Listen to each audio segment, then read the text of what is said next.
dichiarazione dei diritti del fanciullo.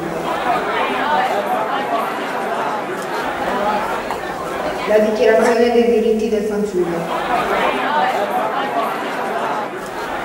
La dichiarazione dei diritti del fanciullo.